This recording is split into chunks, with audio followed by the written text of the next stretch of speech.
नमस्कार मित्रांनो, त्या दोघांच्या लग्नाला आज 2 दिवस झाले होते। ते दोघे आज परिवारासोबत कुलदैवताच्या दर्शनासाठी चालले होते।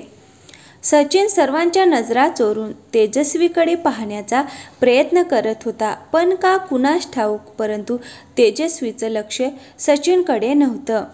तेजस्वी तिच्याच विचारात दंग होती। सचिनला हे जरा वेगळं वाटत होतं, पण तो त्याच्या मनाला समजूत घालत होता की कदाचित नवीन लग्न झालं आहे म्हणून तिच्यासाठी हे सगळं नवीन आहे, त्यामुळे ती जरा नर्वस असेल।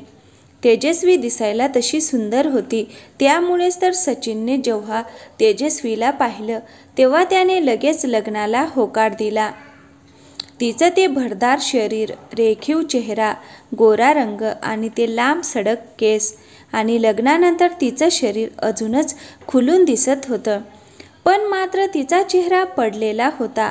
सचिनला तिच्यासोबत बोलू वाटत होतं। त्याला वाटत होतं की तेजस्वीला विचारावं की तिला कशाचा त्रास होत आहे का कशाचं टेन्शन आहे। सचिनने त्याच्या वहिनीला आवाज दिला आणि वहिनीला म्हणाला की वहिनी, मला थोड्या वेळ तेजस्वीसोबत बोलायचं आहे, त्यामुळे काहीतरी अरेंजमेंट करा। वहिनी सचिनची मस्करी करत म्हणाली की अहो भाऊजी, थोडं थांबा, अशी कोणती घाई लावली आहे की ती तुमची बायको आहे, शेवटी तुमच्याकडे येणार आहे। प्लीज वहिनी ऐका ना, फक्त थोड्या वेळेस मला तिच्यासोबत बोलायचं आहे। बरं, नका लय मस्का मारू, काहीतरी ॲडजस्ट करते। त्याच्या वहिनीने खूप प्रयत्न केले, परंतु सगळी फॅमिली एकत्र होती, त्यामुळे ते शक्य झालं नाही। शेवटी ते परतीच्या प्रवासाला लागले आणि घरी येऊनच थांबले। सगळे खूप थकले होते म्हणून आपापल्या खोलीमध्ये झोपायला गेले, पण सचिनला काही केल्या झोप येत नव्हती। सचिनच्या डोळ्यासमोर तेजस्वीचा उदास चेहरा सारखा येत होता। त्याच्या डोक्यात हजारो प्रश्न थैमान घालत होते। त्याला आता काही पण करून ईशासोबत बोलायचं होतं। त्याला माहिती करून घ्यायचं होतं की नक्की तेजस्वीच्या मनामध्ये काय सुरू आहे। त्याला रात्रभर झोप लागली नाही आणि पहाटे त्याचा डोळा लागला आणि जेव्हा त्याला जाग आली तेव्हा सगळीकडे उजाडले होते। सकाळचे 9 वाजले होते। त्याने पटकन त्याचं आवरून घेतलं आणि तो बाहेर आला, तर बाहेर सत्यनारायणाची पूजाची तयारी चालू होती आणि सत्यनारायणाची पूजा झाल्यानंतर तेजस्वीच्या घरचे तिला न्यायला आले होते। त्याची नजर तेजस्वीला शोधत होती, पण तेजस्वी कुठेच दिसत नव्हती। नंतर पूजासाठी तेजस्वी बाहेर आली।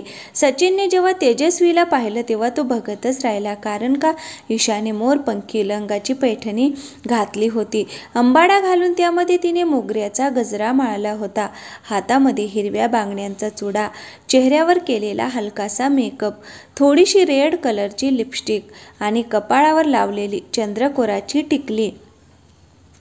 तिचं सौंदर्य फारच छान दिसत होतं। वहिनीच्या आवाजाने सचिन भानावर आला आणि पाटावर व्यवस्थित बसला। पूजा चालू झाली। तेजस्वीने सचिनला तिचा हात हातात दिला होता आणि ब्राह्मण जे सांगतील तो मंत्र तेजस्वी तिच्या कोमल आवाजात म्हणत होती आणि तो कोमल आवाज सचिनच्या कानावर पडत होता। तिचा स्पर्श सचिनला हवासा वाटत होता, पण जेव्हा पण ब्राह्मण म्हणाले की पूजा संपली तेव्हा सचिन जरासा नाराज झाला। त्याला वाटलं आता तेजस्वी आपल्यापासून लांब जाईल, नंतर तिला शोधायला इकडे तिकडे पाहावे लागेल। पूजाचा प्रसाद सगळ्यांनी घेतल्यावर नंतर जेवायला बसले। तेजस्वीचे माहेरचे तिला नेण्यासाठी आले होते। सचिन थोडा वेळ विसरूनच गेला की त्याला तिच्यासोबत बोलायचं आहे। जेव्हा त्याला आठवलं तेव्हा तो भानावर आला। त्याला तेजस्वी माहेरी जायच्या आधी तिच्यासोबत बोलायचं होतं। सचिनने पुन्हा वहिनीच्या मागे कटकट लावली। वहिनी म्हणाली की थांबा 5 मिनिट, माझ्याकडून काय होत असेल तर बघते। ठीक आहे, नाही तर तुमचं तुम्ही बघा। वहिनी म्हणाली की तुम्ही माझ्या खोलीमध्ये जाऊन बसा आणि मी तेजस्वीला माझ्या खोलीत पाठवते। वहिनीने काहीतरी वस्तू आणायला त्यांच्या खोलीमध्ये तेजस्वीला पाठवले। ती खोलीत येताना पाहून सचिन पटकन उभा राहिला। सचिनला तिच्यासोबत काय बोलावं हे सुचतच नव्हतं। तो काय क्षण तिच्याकडेच पाहत होता। तो हिम्मत करून तिला म्हणाला की तुमचं जेवण झालं का? आणि जाण्यासाठी पॅकिंग झाली का? तेजस्वीने खाली मान घालून हो म्हणून उत्तर दिलं आणि तिथलं सामान घेऊन निघून गेली. आता सचिनला स्वतःचाच राग आला. समोर आलेली असताना सुद्धा तो तिला बोलू शकला नाही. तो निशब्द झाला होता. ती समोर आल्यावर मी वेळेवर का बोलू शकलो नाही हेच त्याला समजत नव्हतं. शेवटी ती तिच्या आई वडिलांसोबत माहेरी गेली. ती माहेरी गेल्यानंतर 2 दिवसांनी सचिनला तिला फोन करू वाटत होतं, पण हिंमत होत नव्हती. त्याने हिंमत करून फोन केला, पण तो फोन तिच्या बहिणीने उचलला आणि ती म्हणाली की ताई तिच्या मैत्रिणीला भेटण्यासाठी तिच्या घरी गेली आहे आणि ती आल्यावर तुमचा फोन आला होता म्हणून सांगेल. रात्र झाली, परंतु तेजस्वीचा फोन आला नाही. सचिन तिच्या फोनची वाट बघत बघत झोपी गेला. दुसऱ्या दिवशी सचिन आणि त्याच्या घरचे तेजस्वीला सासरी आणायला जाणार होते. सचिन खूप आनंदित होता. सासरी पोहोचल्यावर सचिनची नजर तेजस्वीला शोधत होती, पण ती त्याला दिसतच नव्हती. नंतर सगळे जेवायला बसले. तोपर्यंत तिथं भात घेऊन एक जण वाढायला आलं. भात देऊ का म्हणून विचारलं. तो आवाज ओळखीचा वाटला म्हणून तो जरासा दचकला. त्याचा चेहरा फुलला. त्याने जेव्हा वर पाहिलं तर ती तेजस्वी होती. त्याने तेजस्वीचा आवाज ओळखला होता. भात देऊ का हा प्रश्न विचारला होता, तरी पण सचिन फक्त तिच्याकडेच पाहत होता. त्यामुळे तेजस्वी जराशी गडबडली आणि त्याच्या ताटामध्ये भात वाढून तेथून निघून गेली. सचिनचं जेवण संपत आलं होतं आणि तिने वरून भात दिला. त्याने तो भात बळबळ खाल्ला, कारण सासरी पहिल्यांदा जेवत आहे आणि जर काही उष्ट ठेवलं तर त्याची इज्जत जाईल. आता वेळ परतीची होती. सचिनचा दादा गाडी चालवत होता आणि त्याच्या शेजारी वहिनी आणि त्यांचं बाळ बसलं होतं आणि पाठीमागे सचिन आणि तेजस्वी बसले होते. त्यांना 3 तासाचं अंतर पार करायचं होतं. प्रवासात 1 तासानंतर तेजस्वीला झोप लागली आणि तिची मान सचिनच्या खांद्यावर येऊन पडली. तेव्हा अचानक सचिन स्तब्ध झाला. समोर दादा आणि वहिनी बसलेले आणि तेजस्वी त्याच्या खांद्यावर डोकं ठेवून झोपली होती आणि त्याला ते जरा अवघडल्यासारखंच वाटू लागलं आणि आनंद पण होत होता. ते सगळं घरी आले होते. आल्यावर अंधार पडला होता. घरी आल्या आल्या सगळे आराम करू लागले.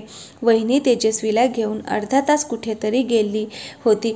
जेव्हा वहिनी माघारी आली तेव्हा ती सचिनला म्हणाली की सचिन भाऊजी तुम्ही फ्रेश व्हा आणि तुमच्या खोलीमध्ये जावा, तुमच्यासाठी एक सरप्राईज आहे.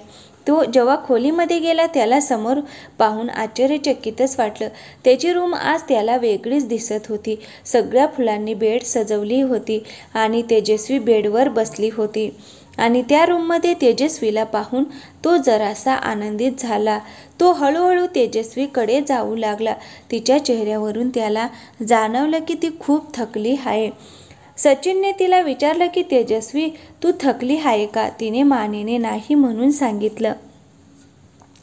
पण सचिनला तिच्या चेहऱ्यावरती नाराजगी अजून दिसत होती.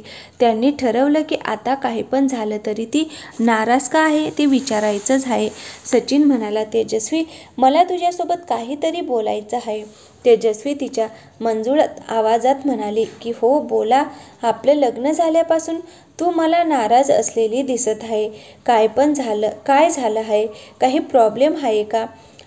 लग्न तुझ्या मर्जीने झालं नाही का? तुला मी नक्की आवडतो का? तेजस्वी पटकन उभी राहिली आणि म्हणाली की अहो तसं काही सुद्धा नाही. तसं काही नाही. मग तेजस्वी नेमकं कोणतं कारण आहे त्यामुळे तू नाराज असतेस? तेजस्वी सांगू लागले की मला नोकरी करायची होती. मला 2 वर्षानंतर लग्न करायचं होतं. मला स्वतःच्या पायावर उभं राहायचं होतं. मी माझ्या घरच्यांना सांगितलं होतं की मला आताच लग्न नाही करायचं, पण माझ्या अजून लहान 2 बहिणी आणि मोठा भाऊ आहे. जर मी माझ्या लग्नाला उशीर केला तर माझ्या बहिणींची लग्न पण उशिरा होतील. त्यामुळे आई बाबांनी घाई केली.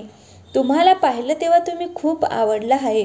तुमचा स्वभाव पण मला खूप आवडला. त्यामुळे मी जास्त नकार देऊ शकली नाही. पण नोकरी करण्याची जी इच्छा होती, जे स्वप्न होतं ते कुठेतरी राहून गेलं याची खंत मला नेहमी वाटत आहे. सचिनने सुटकेचा श्वास सोडला. अरेच्या म्हणजे हे कारण आहे वय? पण तुला कोण म्हणालं की तुझं लग्न झाल्यावर तू नोकरी करू शकत नाही? अगं तू इथे आरामशीरपणे नोकरी करू शकते. तेजस्वी आश्चर्यचकित होऊन म्हणाली की खरंच मी नोकरी करू शकते? हो ग, तू नोकरी करू शकते. तुझं लग्न झालं आहे म्हणून काय झालं? तुझ्या आयुष्याचे निर्णय, सगळे निर्णय थोडीच आम्ही घेणार आहोत. मी तुझा नवरा आहे, तुझा मालक नाही जो तुझ्यावर बंधन टाकेल. पण घरचे काय म्हणतील? त्यांना सगळं हे पटेल का? अगं तेजस्वी, वहिनीच्या लग्नाला 5 वर्षे झाले. वहिनी गेली 3 वर्षे याच घरात राहून ती नोकरी करत होती. पण वहिनी जेव्हा प्रेग्नेंट झाली तेव्हा वहिनीने ब्रेक घेतला आणि आता बाळ थोडं मोठं झालं की नंतर वहिनी दुसरी नोकरी पाहून जॉईन करणार आहे. अगं तुला नोकरी करायची आहे हे ऐकून सगळ्यांनाच आनंद होईल. उलट घरातल्या मुलांबरोबर सुना पण यांच्या बरोबरीने काम करतात हे ऐकून प्रत्येकालाच अभिमान वाटेल. आपण उद्यापासूनच तुझा इंटरव्ह्यूची तयारी करू. हे ऐकून तेजस्वीने नकळत सचिनला मिठी मारली. आता सचिन पण निश्चिंत झाला होता. त्याच्या मनातील सगळे भ्रम निघून गेले. सचिन तिला म्हणाला की तू झोप आता, तू खूप दमलेली दिसत आहेस. सचिनने तेजस्वीच्या चेहऱ्याकडे पाहिले. तिच्या चेहऱ्यावर एक प्रकारचं तेज आलं होतं.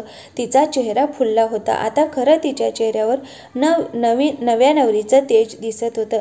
दुसऱ्या दिवशी सचिनने घरच्यांना सगळं काही सांगितलं आणि तेजस्वीच्या आईवडिलांना सुद्धा हे ऐकून खूप छान वाटलं की आपल्या मुलीचं राहिलेलं अधुरं स्वप्न तिचा नवरा पूर्ण करत आहे.